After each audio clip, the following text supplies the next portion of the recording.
लिखे जो खत तुझे ओ तेरी याद में हजारों रंग के नजारे बन गए। जो रात आई तो सितारे बन गए, सवेरा जब हुआ तो फूल बन गए। हेलो दोस्तों, आप सभी कैसे हैं? आई होप आप सभी स्वस्थ होंगे, मस्त होंगे और होना भी चाहिए। दोस्तों, आप सभी का स्वागत है आपके अपने यूट्यूब चैनल लता ब्लॉग्स पे। दोस्तों, आज हम बात करते हैं धर्म और विज्ञान। धर्म और विज्ञान पे क्या धर्म और विज्ञान एक दूसरे से जुड़े हुए हैं, या जो कल का धर्म था वही आज का विज्ञान है? तो दोस्तों, जी हाँ, ये सही है। जो कल का धर्म था आज का वही विज्ञान है। जिन चीज़ों को पहले हम जोड़ते थे कि धर्म में, या हमारे जो वेद पुराण उपनिषद हैं, जिनमें मतलब जो धार्मिक ग्रंथों में जो चीज़ दी गई है तो धर्म से जुड़ी हुई है, लेकिन उसके पीछे कहीं ना कहीं साइंस भी छुपी हुई है।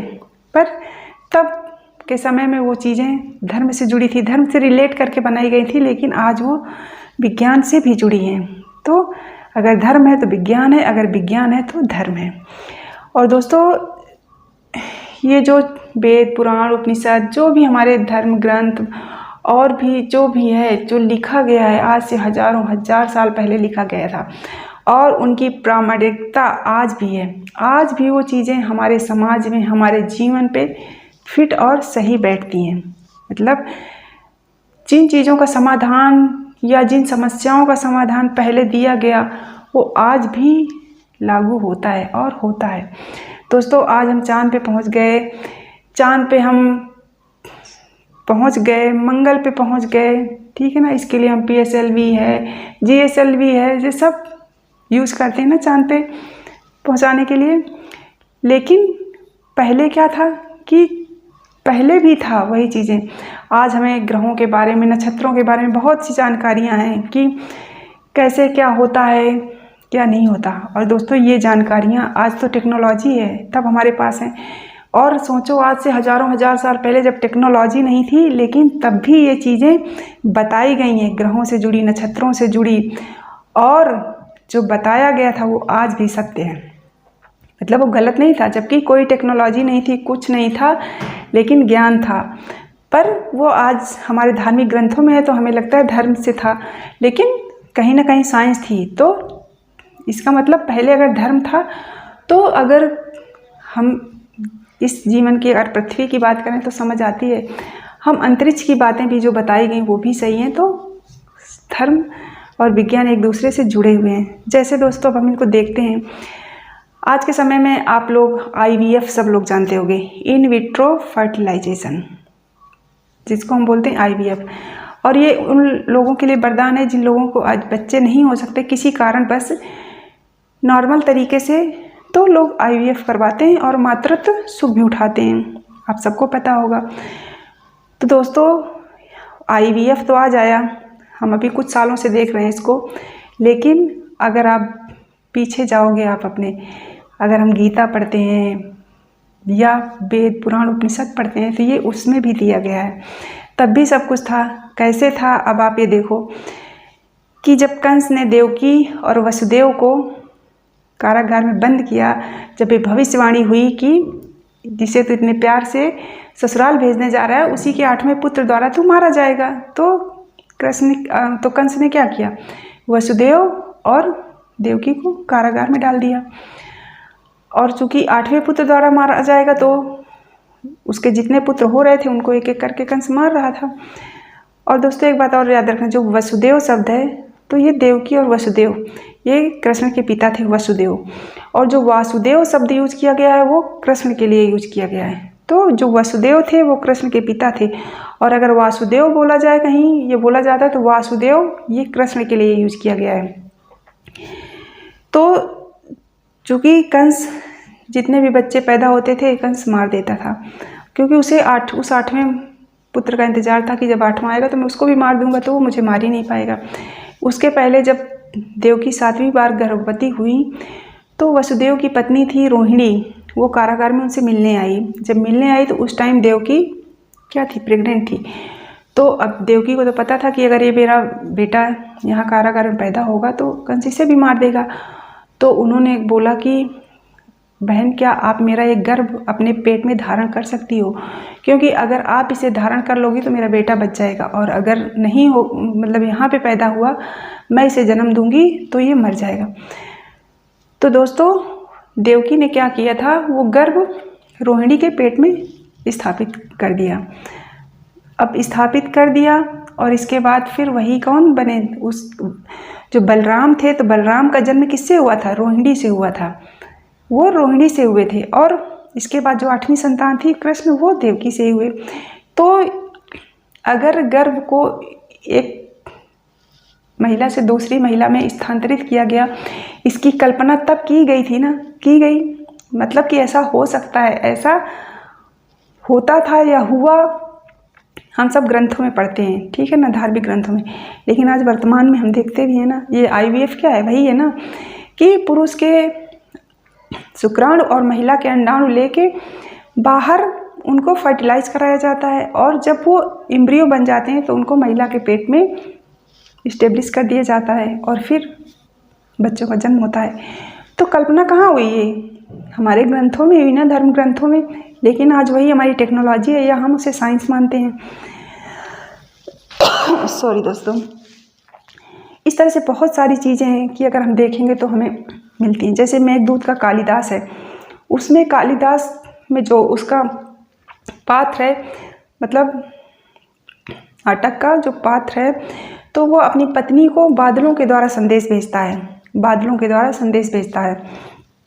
अब बादलों के द्वारा संदेश भेजता है, ये कल्पना कब की गई? सोचो, तब के समय में की गई, कालिदास ने की। और आज हम ये जो फ़ोन या मोबाइल यूज करते हैं या जो व्हाट्सएप यूज करते हैं, मैसेज 1 सेकंड में इधर से उधर, तो क्या है ये? वही चीज़ है ना। तो दोस्तों, ये भी साइंस ही है। और आज इस टेक्नोलॉजी ने पूरे विश्व को एक गांव में बदल दिया। मतलब हमें कहीं भी कोई मैसेज भेजना होता है, कुछ भी करना होता है, सेकंड लगते हैं। और हमें दिखता है क्या कि कहाँ से जा रहा है, बादलों के द्वारा आ रहा है कि कैसे आ रहा है। तो ये कल्पना कहाँ की गई? हमारे ग्रंथों में की गई, और आज हम वो विज्ञान के रूप में देख रहे हैं। इसी तरह से दोस्तों, जैसे कहा जाता था कि खाना हमेशा हाथ पैर धुल के खाना चाहिए, खाते समय हाथ पैर धुल के खाने चाहिए। आपने देखा होगा घरों में जब बचपन में होता था, दादी दादाजी लोग अक्सर टोकते थे। तो उसका क्या रीज़न था? आज भी देखो टीवी में ऐड आता है ना कि हाथ रगड़ रगड़ के धोएं, बैक्टीरिया जर्म्स मारिए, ये हैंड वाश, वो हैंड वाश आता है ना, तब भी यही था। क्योंकि आप कहीं बाहर से आते हो, आपके हाथों में पैरों में बहुत से बैक्टीरिया वायरस जो भी होते हैं, वो जब आप धुलोगे साफ़ हो जाएंगे। इसके बाद आप खाना खाओ, क्योंकि आप धुलोगे नहीं, वैसे ही खाना खाओगे तो वो आपके साथ पेट पे जाएंगे, फिर आपको बीमार करेंगे और आपको प्रॉब्लम होगी। तो अगर उसका धार्मिक रीज़न देखें तो यही है कि भाई हाथ पैर धुल के खाना चाहिए, खाना है, अन्न को हम देवता मानते हैं, तो हाथ पैर धुल के अच्छे से खाना चाहिए। लेकिन साइंस वही है कि हाथ धुलो, क्योंकि पेट में जब जाएगा तो वही जर्म बैक्टीरिया आपको बीमार करेंगे, दिक्कत होगी। ये चीज़ें हो गई ना दोस्तों। तो ये चीज़ें पहले भी थी, आज भी हैं, लेकिन तब हम उसे धर्म के रूप में देखते थे, आज हम विज्ञान के रूप में देखते हैं। जैसे हमेशा बोला जाता है कि खाना ज़मीन पर बैठ के खाना चाहिए, पलथी मार के आराम से ज़मीन पे बैठ के खाना चाहिए, कहा जाता था ना। और बचपन में हम लोग खाए भी हैं, खाते भी थे। लेकिन आज के समय में सब लोग पाश्चात्य सभ्यता के चक्कर में डाइनिंग टेबल पे बैठ के खाते हैं। अब उसके पीछे रीज़न क्या रहा होगा? यही रहा होगा ना कि जब हम ज़मीन पे बैठ के खाते हैं तो पहली चीज़ क्या होता है कि हमारा डाइजेशन बहुत सही रहता है, खाना हमारे पेट में जाता है, जो उस टाइम एंजाइम्स वगैरह जो सीक्रेट होते हैं खाने को अच्छे से डाइजेस्ट करते हैं। एक तो ये होता है। दूसरी चीज़, जो ये पेट निकलने की प्रॉब्लम आजकल लोगों में हो रही है ना, कि बहुत ज़्यादा पेट निकल रहे हैं लोगों के, तो उसका भी एक कारण यही है कि हम या तो खड़े खड़े खा लेते हैं जल्दी से, या डाइनिंग टेबल पे बैठ के खाते हैं। और जब डाइनिंग टेबल खाते हैं तो हमारा पेट आगे को ही भागता है, और जब हम ज़मीन में पलथी मार के बैठते हैं तो हमारा पेट दबा होता है। तो ये सब प्रॉब्लम्स नहीं होती। तो वो धर्म था, ये विज्ञान है। तो इस तरह से दोस्तों अगर हम देखेंगे तो बहुत सी चीज़ें हैं जो कि आप पहले देखोगे तो धर्म से रिलेट होती थी, आज वही विज्ञान है। तो इस तरह से अगर देखा जाए कि तो ये धर्म और विज्ञान एक दूसरे से जुड़ी हुई चीज़ें हैं, अलग नहीं है एक दूसरे से, पर तब उनको हो सकता है साइंस का नॉलेज इतना ना हो कि नहीं ऐसा था, लेकिन उन चीज़ों को उन्होंने धर्म से जोड़ा और लोगों ने उनको फॉलो किया। लोग मानते भी थे और मानते थे तो उनका रिजल्ट भी दिखता था। आज हम लोग विज्ञान पे ज़्यादा निर्भर हैं, बोलते हैं धर्म में ऐसा कहाँ, कुछ विज्ञान पे निर्भर हैं, लेकिन उसके साइड इफ़ेक्ट्स भी बहुत दिखते हैं।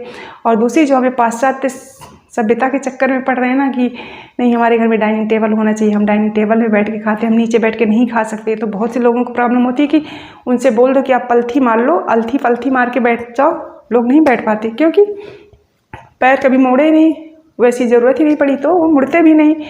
तो एक तो हमारी बॉडी भी क्या होती थी, मतलब सॉफ्ट रहती थी, आप अपने बॉडी के अंगों को कहीं से भी कैसे भी मोड़ सकते थे।